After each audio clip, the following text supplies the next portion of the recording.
Bien, vous voyez. Alors maintenant, on va Henri Pénard-Ruiz et il va falloir prendre la suite. Donc je vais appeler notre conférencier d'honneur, Henri Pénard-Ruiz.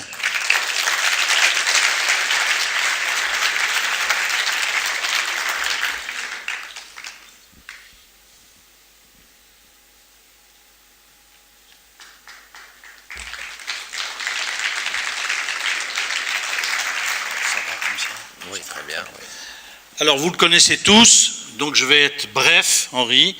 Professeur agrégé d'université, docteur en philosophie, maître de conférence à l'IEP Paris, prix national de la laïcité en 2014. Donc déjà, mais il y a un livre, le dictionnaire amoureux de la laïcité, que nous pourrons acheter et je pense que tu le dédicaceras après la table ronde. Mais tu as aussi fait partie, tu étais un ancien membre de la commission Stasi au début des années 2000, cette commission qui a travaillé sur l'application du principe de laïcité dans la République. Alors, je m'arrête là parce que tous les ouvrages nous avons vus, nous t'écoutons. Maintenant, avec YouTube, c'est facile, on peut aller voir un nombre important de conférences. Et donc, Henri, merci encore d'être à la première conférence fondatrice du Cercle Ferdinand Buisson, parce qu'on voulait que ce soit toi. Voilà, donc merci beaucoup. La parole t'est donnée.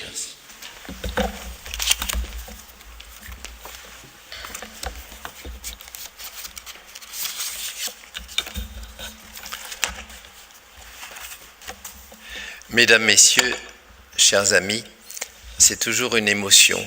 Comme disait Louis Aragon, tu peux m'ouvrir 100 fois les bras, c'est toujours la première fois.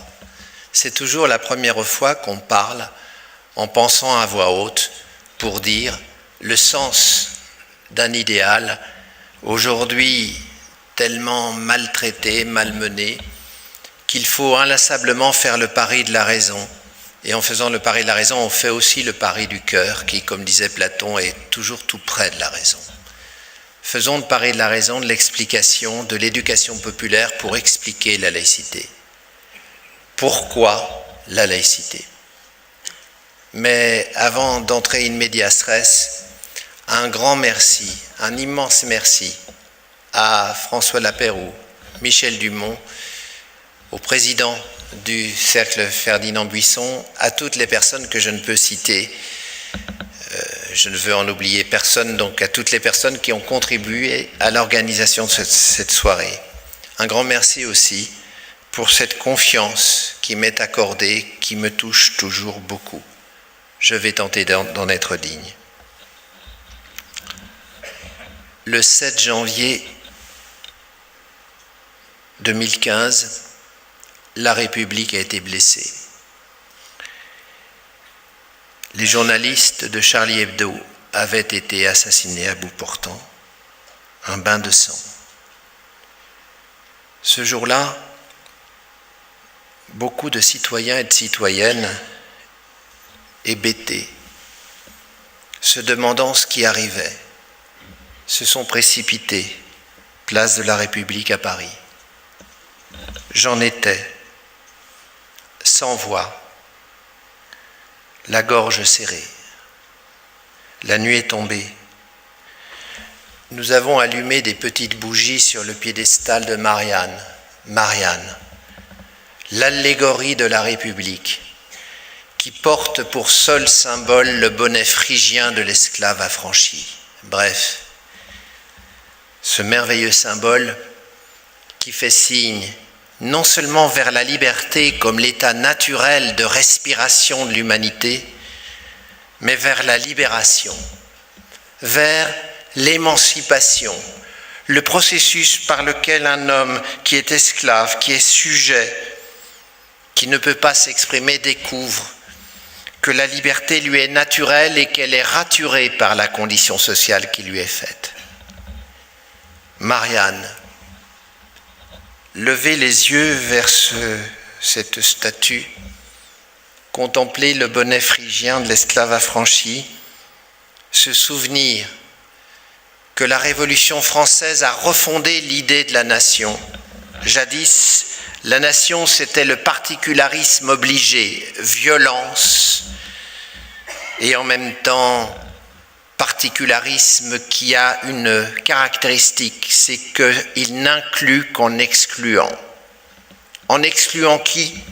Ceux qui ne le partagent pas. Les 8 guerres de religion qui mirent aux prises protestants et catholiques. La Saint-Barthélemy, 3500 morts en une journée. Le 24 août 1572, sur ordre de Charles IX, les catholiques fanatisés par les de Guise se répandent dans la rue et tuent tous les protestants qu'ils rencontrent. Ce fut effroyable.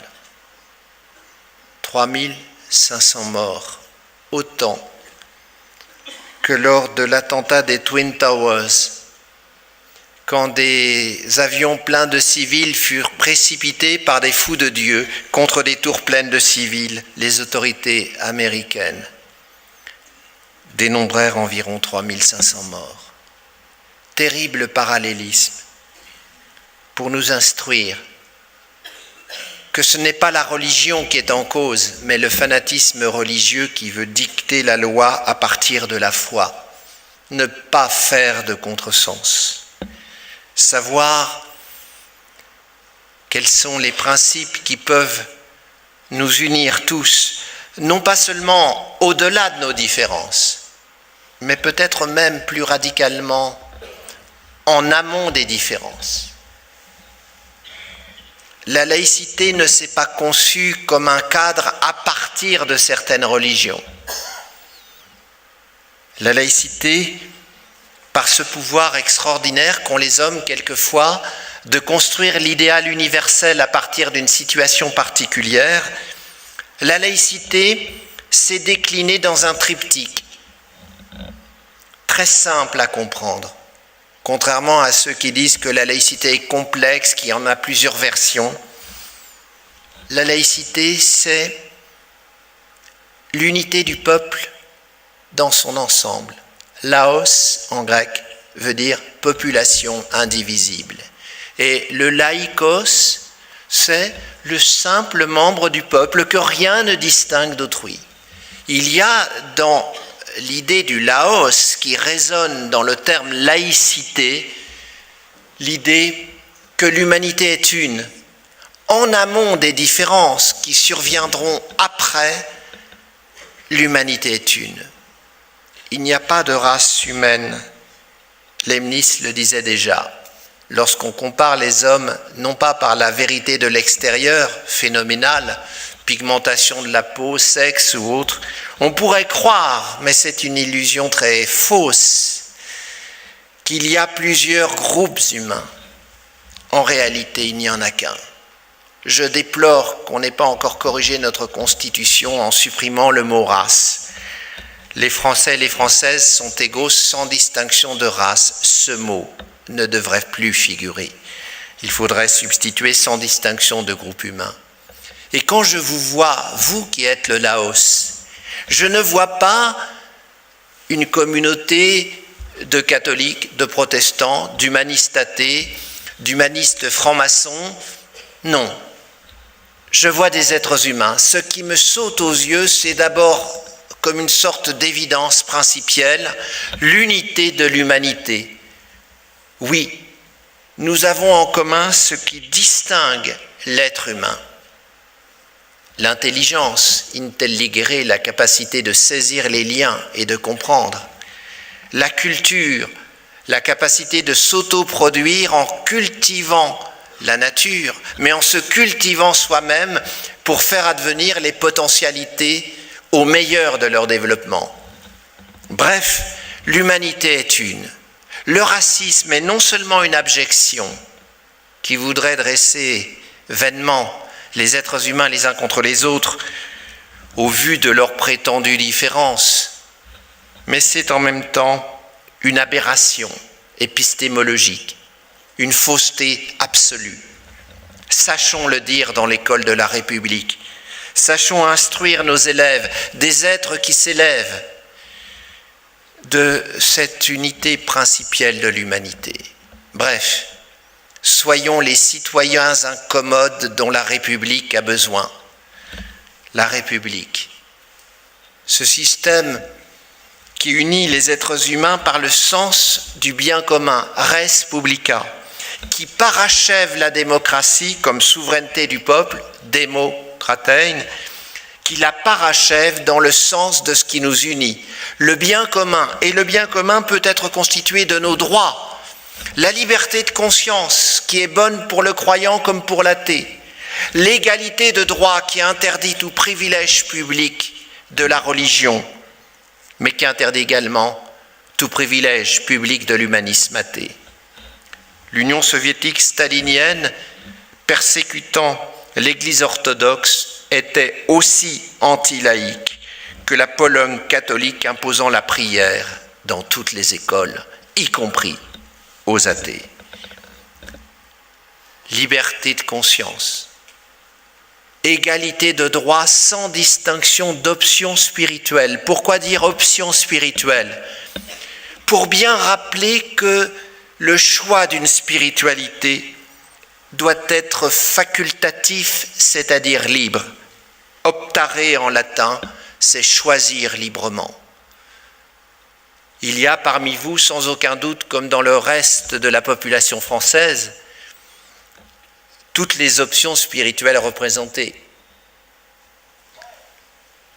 Les croyants qui croient dans l'existence d'une puissance transcendante, c'est-à-dire à la fois extérieure et supérieure à l'humanité.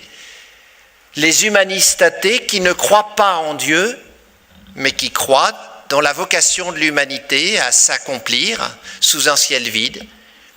Et les humanistes agnostiques qui suspendent leur jugement sur l'au-delà. Agnoscere, le A est privatif, il désigne le fait que un certain nombre de personnes se refusent à trancher sur l'existence de Dieu, sur l'existence de l'au-delà. Ne les oublions pas, les agnostiques. Thomas Huxley, à qui on demandait « Do you believe in God? Do you believe in God? Croyez-vous en Dieu ?» répondit « I am agnostic ». Et il s'en expliqua. Cela voulait dire qu'il estimait ne pas pouvoir trancher cette question. Kant, qui était pourtant, lui, chrétien, disait qu'on ne pouvait pas démontrer l'existence de Dieu, mais qu'on ne pouvait pas non plus démontrer son inexistence. Il admettait la part de la foi à côté du savoir, il admettait qu'on ne peut rien connaître qui ne s'inscrive dans les limites de l'expérience. Bref, il y a sans doute parmi vous, chers concitoyens et concitoyennes, des croyants des diverses religions, croyants et croyantes, bien sûr, des humanistes athées, des humanistes agnostiques, avec toutes leurs variétés, les libres penseurs, etc., les humanistes de la franc-maçonnerie. Bref, il y a des différences, mais des différences qui distinguent. Ces différences qui distinguent n'opposent pas nécessairement. À quelles conditions les différences qui distinguent peuvent ne pas déboucher sur la guerre et le conflit ? À la condition, et c'est le sujet de dissertation que j'ai à traiter devant vous, que la laïcité, comme cadre juridique et politique d'organisation des rapports entre les êtres humains, permette à tous et à chacun de se sentir traités justement. Victor Hugo, poète croyant, qui donne à l'évêque de Digne le rôle que vous savez pour émanciper Jean Valjean. Victor Hugo qui disait « Qu'est-ce que la Révolution ?» répondait « Un geste de Dieu ». Il alla même jusqu'à attribuer le mot de Cambronne à une insufflation d'en haut. Vous voyez les pages des Misérables. Victor Hugo, lorsqu'il apprend qu'on va organiser le contrôle de l'enseignement par le clergé, c'est la loi Fallou, monte à la tribune. Nous sommes le 15 janvier 1850, 55 ans avant la loi de 1905. Il se tourne vers certains représentants de l'Église qui sont là et dit « Mais vous voulez contrôler l'enseignement ? Mais regardez ce que vous avez fait dans l'histoire. Il n'y a pas eu un génie de l'humanité qui ait eu grâce à vos yeux. Vous avez enfermé beaucoup de gens parce qu'ils disaient que la Terre n'était plus le centre du monde. Vous avez persécuté Giordano Bruno, brûlé vif en place de Rome. Vous avez obligé le vieux Galilée à rétracter le mouvement de la Terre que pourtant sa raison lui démontrait. Et vous voudriez contrôler l'enseignement de la jeunesse. Et il ajoute, avec ce don de la formule qui était le sien, « Tenez, si vous aviez là le cerveau de l'humanité ouvert comme la page d'un livre, vous y feriez des ratures. » Et ensuite, après avoir dénoncé ce qu'il appelle le parti clérical, qu'il distingue soigneusement de la communauté des croyants, parce qu'il distingue, et il faut faire cette distinction, la volonté de domination politique au nom d'une religion qui est cela et cela seul qui dérange la laïcité, et la libre spiritualité de témoignage qui ne revendique rien dans la sphère publique en tant que pouvoir, mais qui veut déployer une éthique de témoignage et de libre spiritualité. Contrairement au contresens répandu, la laïcité n'est nullement anti-religieuse. Elle peut être anticléricale, non pas par principe, mais lorsque le clergé sort des limites de la communauté religieuse qui lui reconnaît librement son rôle, elle se fera anticléricale chaque fois que le clergé voudra dicter la loi religieuse à tous, y compris aux croyants, aux athées, aux agnostiques, aux croyants des autres religions. Bref, la laïcité, ce n'est pas difficile à expliquer. Contrairement à l'embrouillamini qu'on voudrait mettre en avant aujourd'hui, une sorte d'enfumage idéologique, la laïcité, c'est très simple. Comment unir le Laos? Comment vous unir, vous qui comptez parmi vous des croyants, des athées, des agnostiques? Imaginons que nous soyons une assemblée constituante et que nous jetions les bases au plus radical et profond de la norme, des rapports qui vont nous lier. Nous, croyants des diverses religions, humanistes athées, humanistes agnostiques. Vous remarquerez que je ne dis pas simplement un croyant parce qu'on n'a pas à définir certains citoyens par la privation de quelque chose qu'auraient les autres. Je dis humaniste athée ou agnostique, humaniste croyant. Comment nous unir? La Révolution française est le résultat du droit naturel. L'idée forte qui remonte au droit latin, selon Michel Villet, que l'être humain a des droits par nature qui sont indérivables du bon vouloir des princes. Le droit naturel qui se développe au XVIIIe siècle avec la philosophie des Lumières et qui fait dire à Jean-Jacques Rousseau « La liberté n'est pas de l'ordre de l'avoir, elle est de l'ordre de l'être. C'est pour cela qu'elle est inaliénable, c'est-à-dire intransférable à autrui, alienus.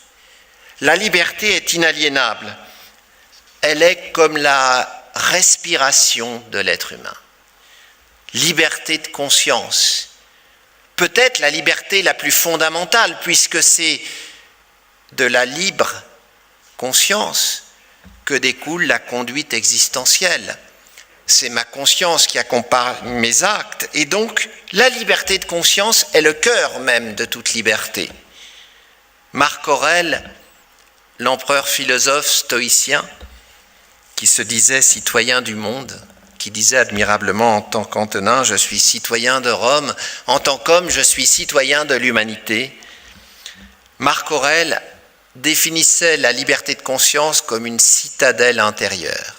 La citadelle intérieure, autrement dit, quelque chose d'imprenable. Les tortionnaires nazis eurent beau torturer Jean Moulin, jamais ils ne s'emparèrent de sa conscience. Il ne parla pas. La liberté de conscience est le cœur de l'émancipation laïque. La liberté de conscience n'est pas seulement la tolérance, car comme disait Mirabeau, Je ne demande pas la tolérance, car qui dit tolérance suppose une autorité qui tolère. Et l'autorité qui aujourd'hui tolère peut très bien demain ne plus tolérer. C'est exactement l'histoire de France.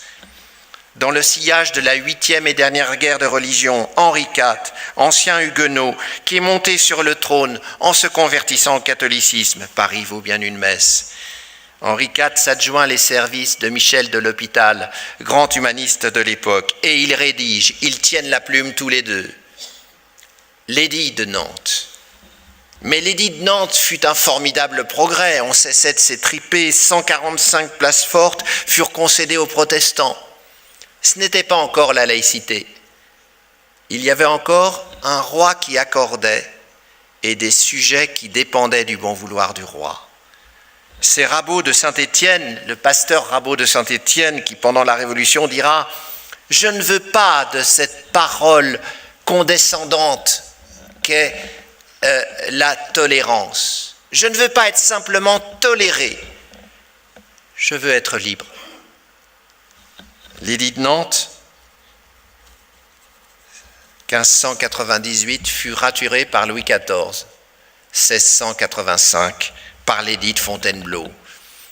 Louis XIV, influencé par le parti des dévots, dit « Un roi, une loi, une foi ». Une loi, oui. Une foi, non. Plusieurs fois possible. C'est ce qu'avait déjà dit Henri IV. Et que Louis XIV, monarque de droit divin, ministre de Dieu sur la terre, selon Bossuet dans la politique tirée des paroles de l'Écriture sainte, eh bien, Louis XIV révoque l'édit de Nantes, la plus grande faute du règne, selon Voltaire, dans le siècle de Louis XIV. Et immédiatement, les dragonnades reprennent, la chasse aux protestants, l'exil des protestants au nord-est de l'Europe, tragédie. Le régime monarchique de la France, fille aînée de l'Église, va déboucher sur sa propre négation par les États généraux qui, à la veille de la Révolution française, vont mettre un terme non seulement à ce régime, mais à une certaine façon de concevoir la nation. Comme le dira Ernest Renan dans « Qu'est-ce qu'une nation ?» La nation ne sera plus le particularisme obligé, le communautarisme resserré autour d'un particularisme religieux ou coutumier. La nation deviendra le contrat de droit des citoyens et des citoyennes qui se donnent à eux-mêmes leurs propres lois, définition par Jean-Jacques Rousseau de la souveraineté démocratique. Le peuple est libre, non pas quand il n'a pas de loi, mais quand il se donne à lui-même ses propres lois. Forme pronominale qui atteste que le sujet qui fait l'action est en même temps le destinataire de l'action. La Révolution française ne fait pas que prendre la Bastille, criant liberté, abolir les privilèges du 4 au 5 août, criant égalité. Elle proclame le 26 août 1789 les droits humains. Les hommes, on dirait les êtres humains, mesdames, aujourd'hui, les êtres humains naissent et demeurent libres égaux en droit. Le mot important, c'est évidemment naissent, car il signifie que la liberté et l'égalité ne peuvent plus être négociées auprès de rois qui ont un pouvoir vertical de commandement, car la liberté et l'égalité adviennent comme les droits fondamentaux à partir desquels des êtres, des citoyens et des citoyennes libres et égaux en droit se donnent à eux-mêmes leurs propres lois, souveraineté démocratique. Et la République sera cette souveraineté démocratique assortie du souci du bien commun, res publica, distinct de la res privata.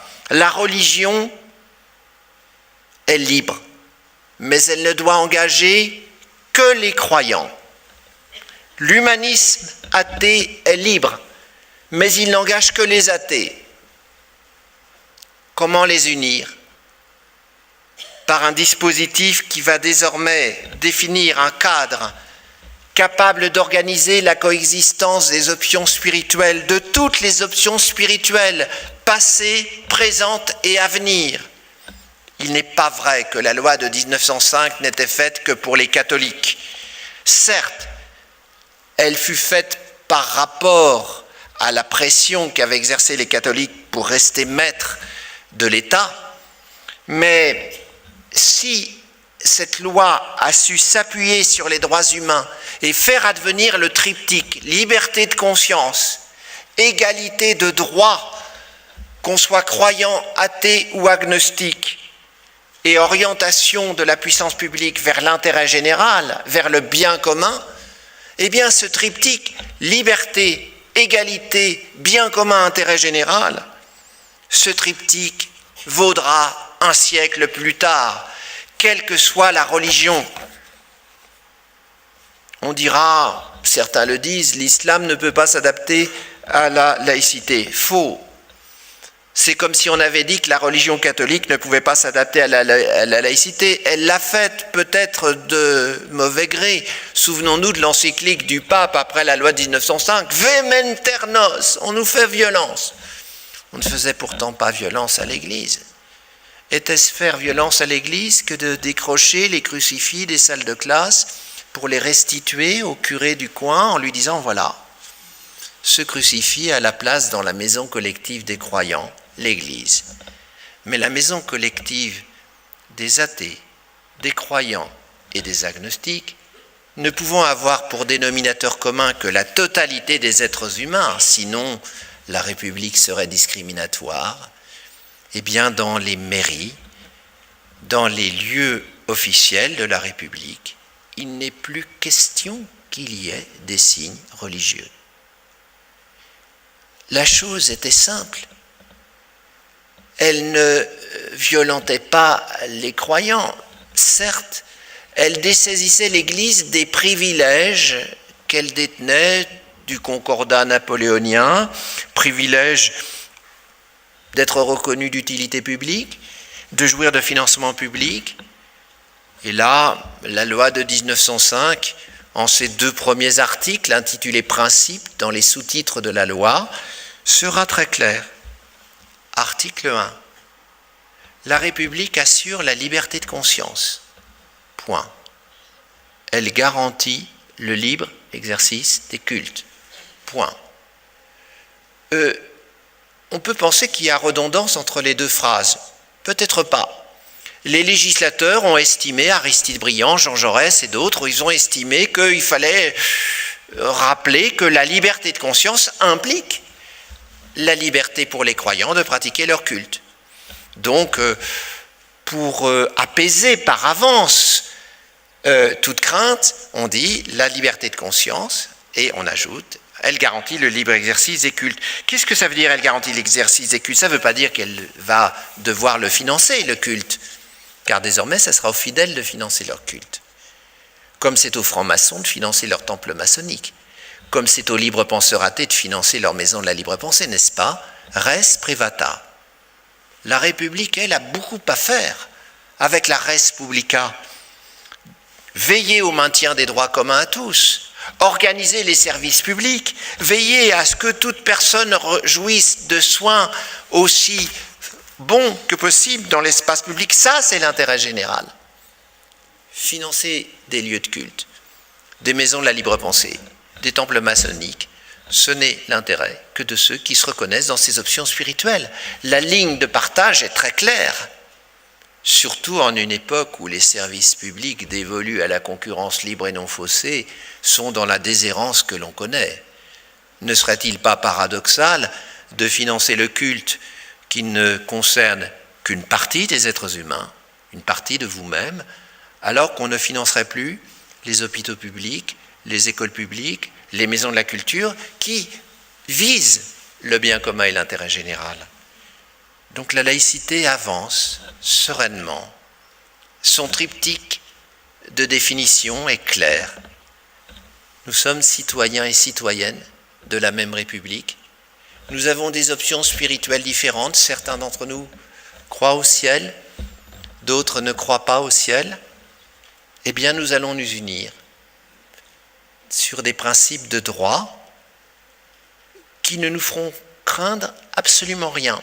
la liberté de conscience est bonne pour le croyant, comme elle est bonne pour l'athée. D'ailleurs, là où il y a une religion officielle et où on ne tolère pas les autres religions, et encore moins les humanismes athées, la liberté de conscience est une aspiration des autres religions.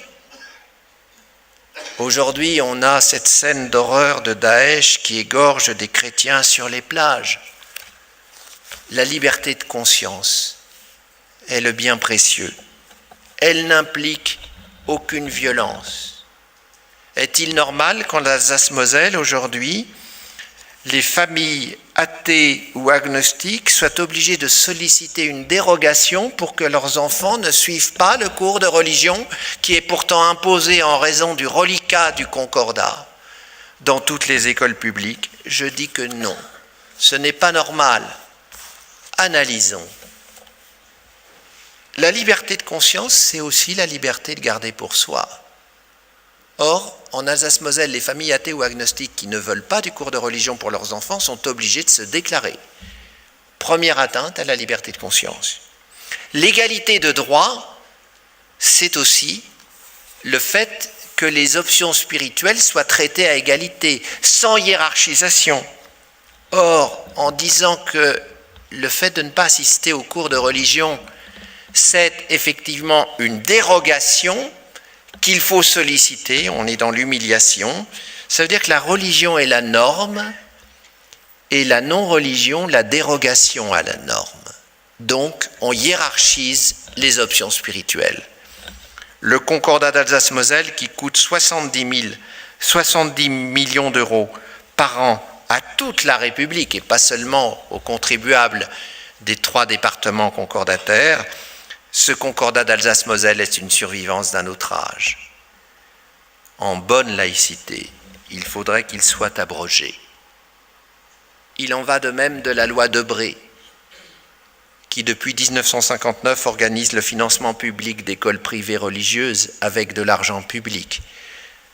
D'où vient l'argent public? De l'impôt payé par des croyants, des athées et des agnostiques.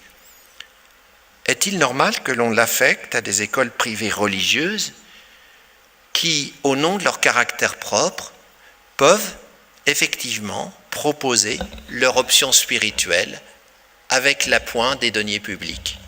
Non. Là encore, déficit de laïcité.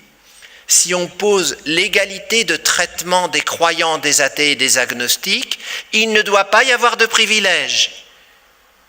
S'il y a des privilèges, on porte atteinte à l'égalité.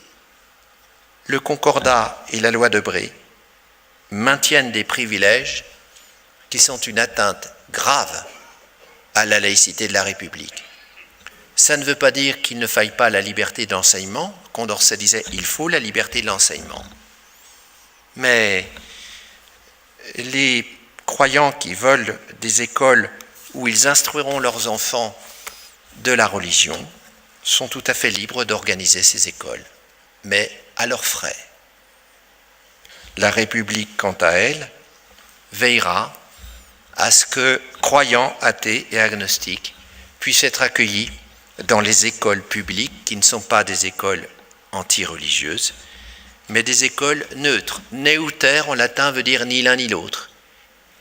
J'ai enseigné 44 ans l'enseignement, la philosophie, dans les lycées de France et de Navarre. Il m'a toujours semblé normal que mes élèves ne sachent pas si je crois en Dieu ou pas, que je ne manifeste pas mon option spirituelle pendant la classe. N'en déplaise à ce qui fut dit naguère, le prêtre n'est pas supérieur à l'instituteur. On ne compare pas des choses incomparables. Le prêtre, très normalement, a envie d'avoir beaucoup de fidèles pour sa religion. Qui le lui reprocherait? Il veut recruter des futurs fidèles. Mais l'école de la République n'a pas pour mission de forger ou de faire des croyants, des athées ou des agnostiques. L'école de la République a pour mission de donner à la République les citoyens incommodes qui ne s'en laisseront pas compter. Qu'est-ce que l'école? C'est le lieu où l'on apprend ce que l'on ignore pour pouvoir, le moment venu, se passer de maître. Et on se passe de maître lorsqu'on est devenu son propre maître. Voilà le rôle de l'école laïque, qui est certes une école qui n'est pas tout à fait une école sans Dieu, comme disait monsieur l'évêque Freppel à Jules Ferry. Ce n'est pas l'école contre Dieu, ni pour Dieu. C'est l'école qui maintient une neutralité. Mais une neutralité qui ne veut pas dire qu'elle n'enseigne pas ce qui est requis pour comprendre le monde et s'acheminer vers des principes de justice. J'ai toujours trouvé normal de faire un cours contre le racisme dans ma classe de philosophie, en expliquant grand 1 que le concept de race ne s'applique pas aux hommes, mais seulement aux animaux, et grand 2 que toute comparaison entre les groupes humains était relative, car elle mettait en jeu un critère de comparaison, ce qui ne visait pas le relativisme, mais ce qui visait à effectivement débarrasser mes élèves des préjugés du racisme ou de la xénophobie. Donc l'école de la République est là pour mettre en avant des principes et des valeurs qui sont communs à tous et qui peuvent l'être, car ils renvoient aux droits humains. La laïcité se définit donc par ce cadre juridique et politique qui permet aux croyants, aux athées, aux agnostiques de vivre ensemble sur la base conjointe de la liberté de conscience, que l'autonomie de jugement va fortifier grâce à l'école laïque, de l'égalité de droit qui implique qu'il n'y ait pas de privilège pour la religion, pas non plus de privilège pour l'athéisme, il faut le rappeler, et que la puissance publique s'occupe de ce qui est commun à tous, les droits fondamentaux, certes, mais aussi le partage d'une sphère publique tournée vers l'intérêt général, des hôpitaux publics où les croyants, les athées et les agnostiques seront aussi bien soignés qu'ils peuvent l'être selon le beau principe de la sécurité sociale, cotiser en fonction de ses moyens, être pris en charge en fonction de ses besoins, solidarité redistributive. Il faut que la République soit en même temps sociale et laïque pour être effectivement crédible.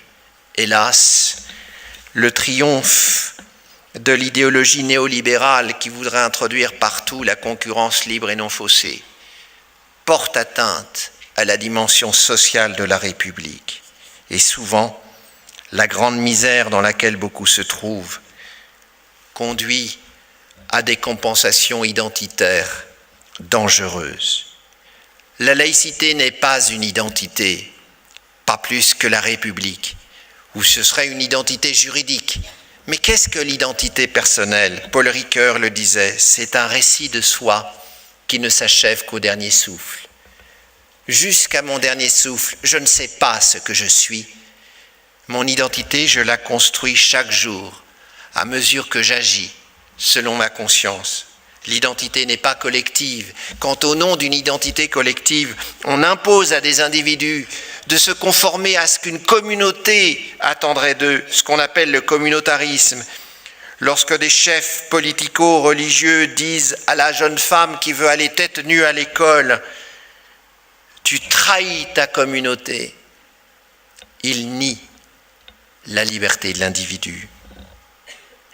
Le fait que seule la femme soit obligée de cacher son corps est tout à fait attentatoire à l'égalité des sexes. Et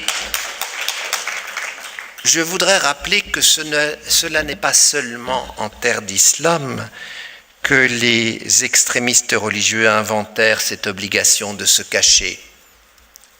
Souvenons-nous, Tartuffe, dialogue de Tartuffe et d'Orine.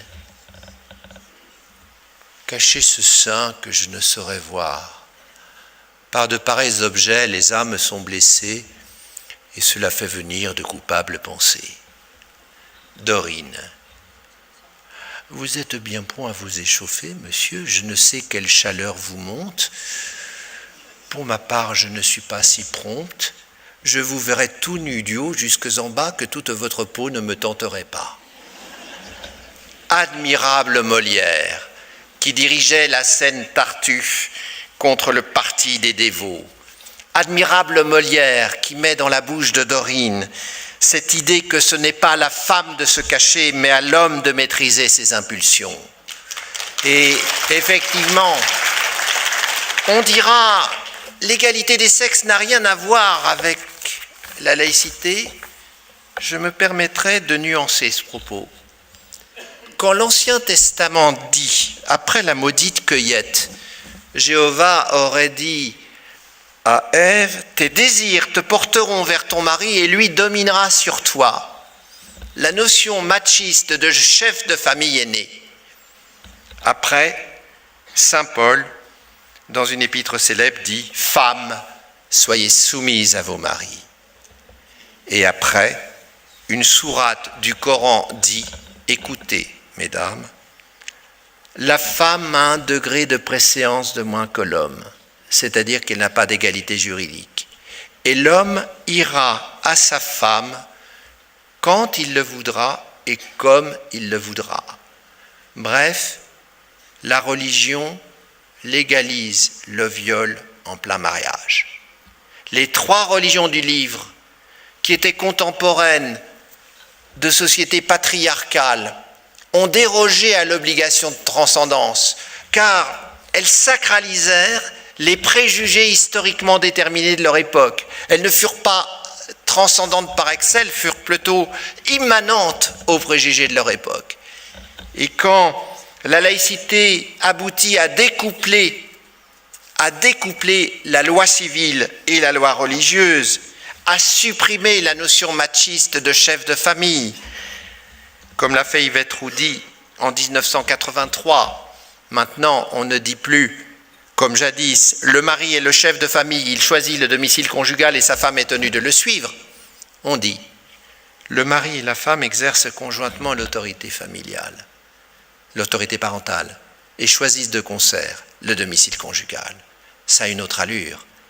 Et cela, c'est aussi non seulement une sécularisation des règles jadis assurées par l'autorité régulière de la religion, car séculariser, c'est inscrire dans le siècle ce qui était auparavant régulier, c'est-à-dire inscrit dans les ordres religieux, mais là où ceux qui définissent la laïcité par la simple sécularisation, c'est-à-dire transfert à l'autorité civile des régulations jadis assurées par l'autorité religieuse, se trompent, c'est qu'il ne suffit pas de séculariser.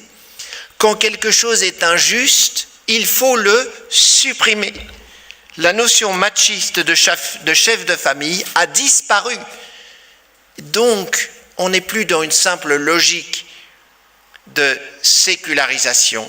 Et là, je vais y insister parce que ça me semble essentiel. Ça explique aussi beaucoup les résistances à la laïcité. On est dans une logique d'émancipation. D'où vient ce beau mot? Un peu de latin. À Rome, le pater familias dominait tout. Sa femme, ses enfants, ses esclaves, et il était propriétaire de sa méno. Mancipium manus capere, ce que je tiens sous ma main. Et lorsque le père de famille jugeait que le jeune homme, les femmes n'avaient pas voix au chapitre, était capable de voler par ses propres ailes, il prononçait la formule te emancipo, ex mancipio, ex mancipatio, mot à mot, la sortie du domaine paternel. Bref, la sortie de la tutelle. Et l'on parlera de l'émancipation des esclaves avec Spartacus, de l'émancipation des colonisés avec Gandhi, de l'émancipation des femmes avec Olympe de Gouges, puis Simone de Beauvoir. Et femmes qui découvrent qu'elles ne sont plus le deuxième sexe, mais qu'elles doivent être le sexe à part entière, à égalité avec l'homme. Donc, lorsque les trois religions du livre, il n'y en a pas une pour relever l'autre sur ce plan, du moins dans sa lecture littérale, sacralisèrent le patriarcat historiquement déterminé dont elles étaient contemporaines, elles opérèrent effectivement une justification par Dieu ou la nature de la domination de l'homme sur la femme. Lorsque la laïcité dit « on va découpler la loi religieuse de la loi civile » et maintenant, effectivement, on va refonder la loi civile sur les droits humains, elle fait un vrai travail d'émancipation. J'y insiste.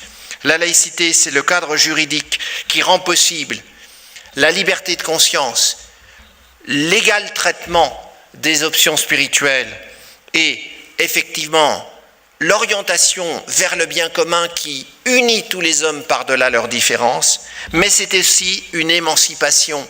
Et c'est pour ça que les tenants du patriarcat résistent de toute leur force à l'émancipation laïque.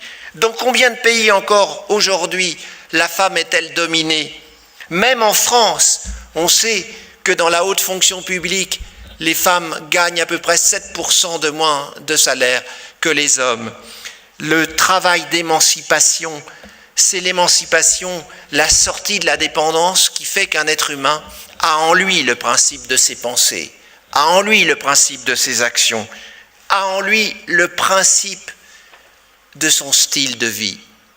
La puissance publique n'a plus à dire une conception de la vie bonne. C'est Locke qui affirma cela. Le rôle de la puissance publique n'est pas de gouverner les âmes et de dire quelle est la conception de la vie bonne. Car cette conception de la vie bonne, c'est à chacun de la définir. La puissance publique n'a pas à dire que le mariage doit être réservé à un couple hétérosexuel et finalisé par la procréation. Si deux êtres du même sexe s'aiment et veulent s'unir dans un lien durable reconnu par la société, Marianne se tient quitte. Il lui suffit que ces deux êtres soient respectueux l'un de l'autre, ne recourent à aucune violence, à aucun viol, pour que la République soit en paix. Le mariage pour tous, auquel résistèrent tant, non pas de croyants, mais d'intégristes religieux, le mariage pour tous fut une laïcisation du mariage. Il permit à des êtres qui s'aiment, qui ont choisi un style de vie, de se retrouver dans cette liaison durable et reconnue par la société. Montaigne disait admirablement dans le livre 2 des Essais, « Chaque homme porte en lui la forme entière de l'humaine condition. » Chaque homme porte en lui la forme entière de l'humaine condition. Cela veut dire qu'on ne peut pas être plus ou moins homme selon qu'on est croyant, athée ou agnostique. Cela veut dire que le triptyque laïque, liberté, égalité, universalité de la puissance publique est vraiment capable de faire vivre ensemble des êtres de toutes les traditions. À l'âge des migrations de population, à l'âge des sociétés multiculturelles, la solution laïque est limpide. C'est la seule possible.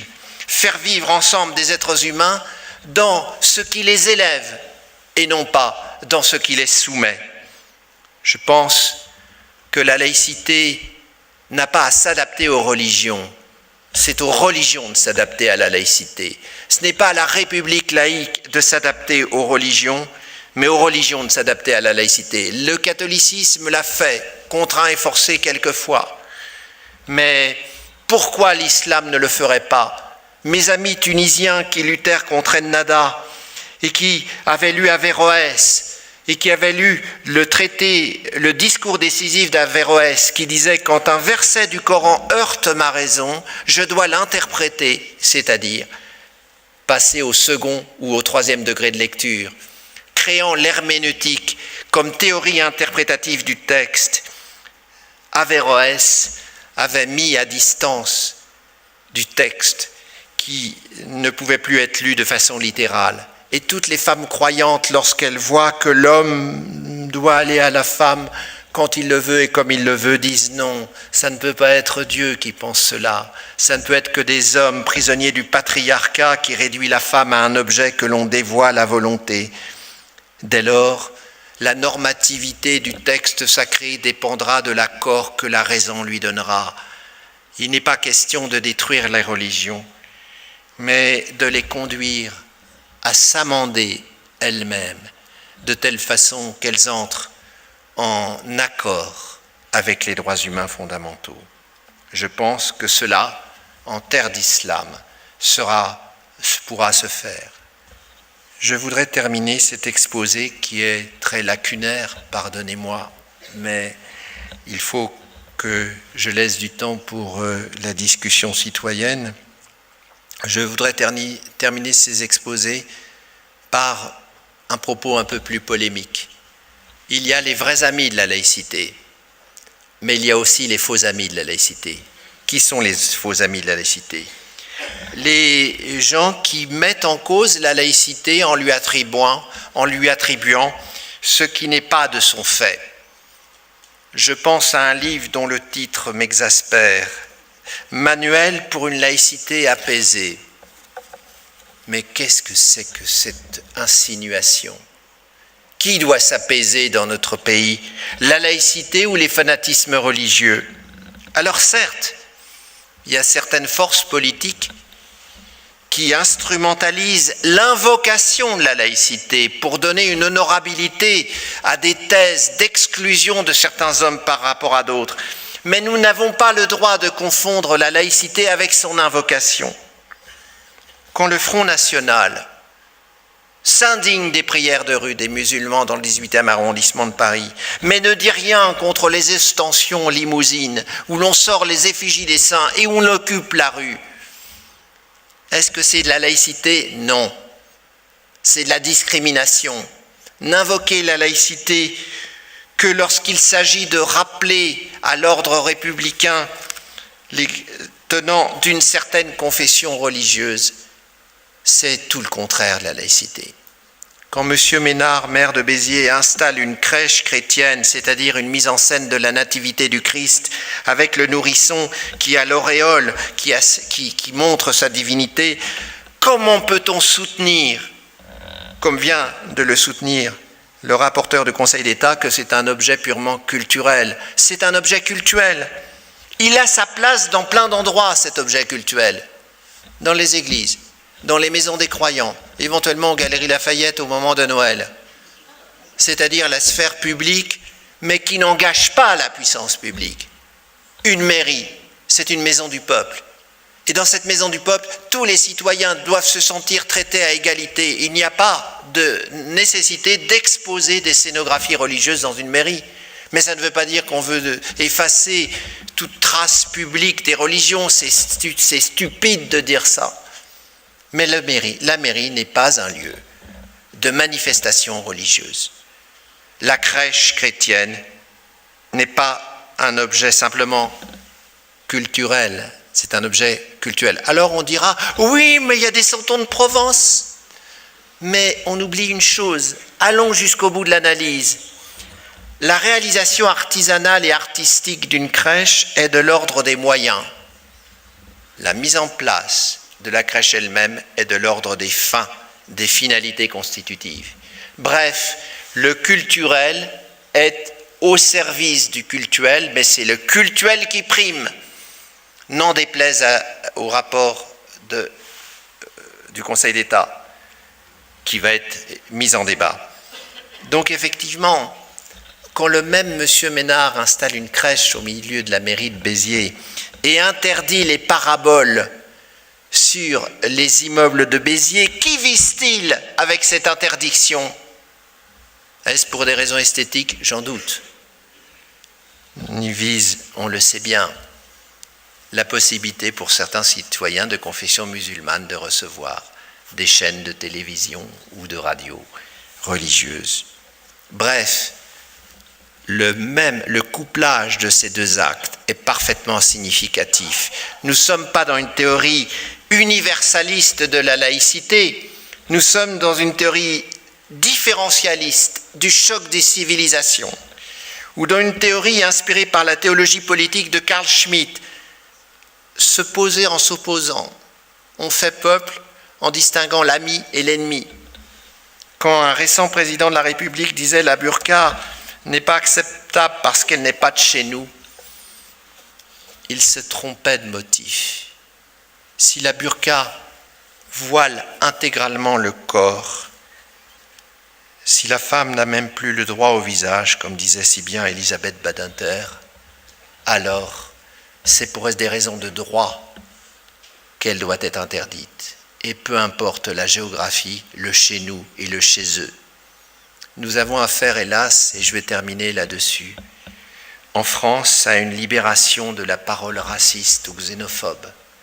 Notre devoir de citoyens et de citoyennes est d'empêcher cette libération, de la bloquer, de mettre toutes les ressources de la culture, de notre conviction, de nos idéaux, pour expliquer que la France est une terre d'immigration, comme le disait Gérard Noiriel dans son très beau livre « Le Creuset français », rappeler ce que la France doit à l'immigration.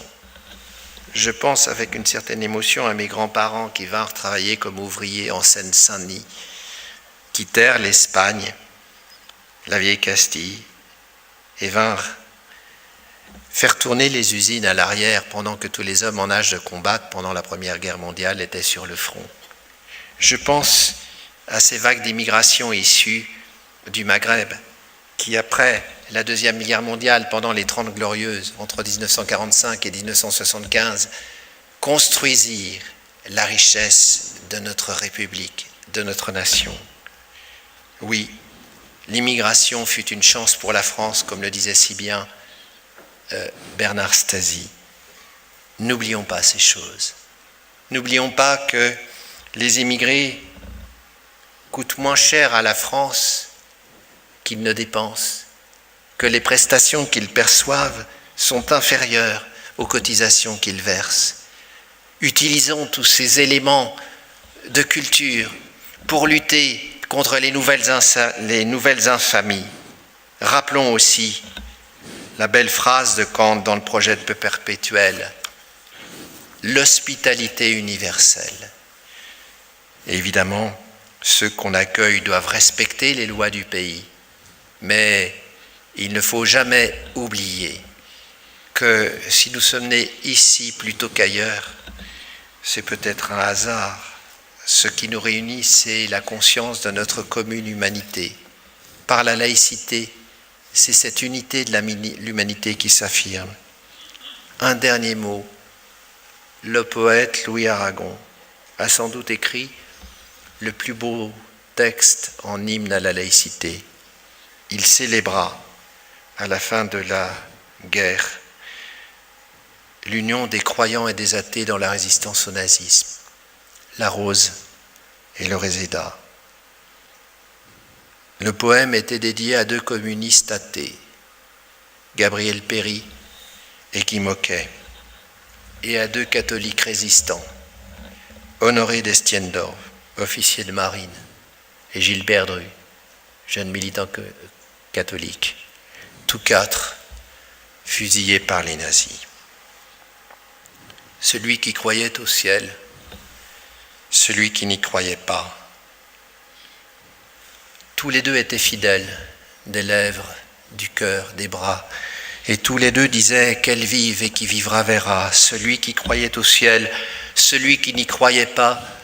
Qu'importe comment s'appelle cette clarté sur leurs pas, que l'un fût de la chapelle et l'autre aussi des rebats, tous les deux étaient fidèles, des lèvres, du cœur, des bras.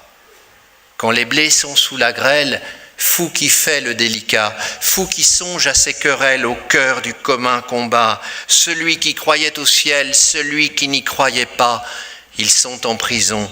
Lequel a le plus triste grabat? Lequel préfère les rats? Celui qui croyait au ciel, celui qui n'y croyait pas? Un rebelle est un rebelle. Nos sanglots font un seul glas. Du haut de la citadelle, la sentinelle tira par deux fois. Et l'un chancelle, l'autre tombe. Qui mourra? Celui qui croyait au ciel, celui qui n'y croyait pas. Un rebelle est un rebelle, et passe de vie à trépas. Celui qui croyait au ciel, celui qui n'y croyait pas. Et leur sang rouge ruisselle, même couleur, même éclat.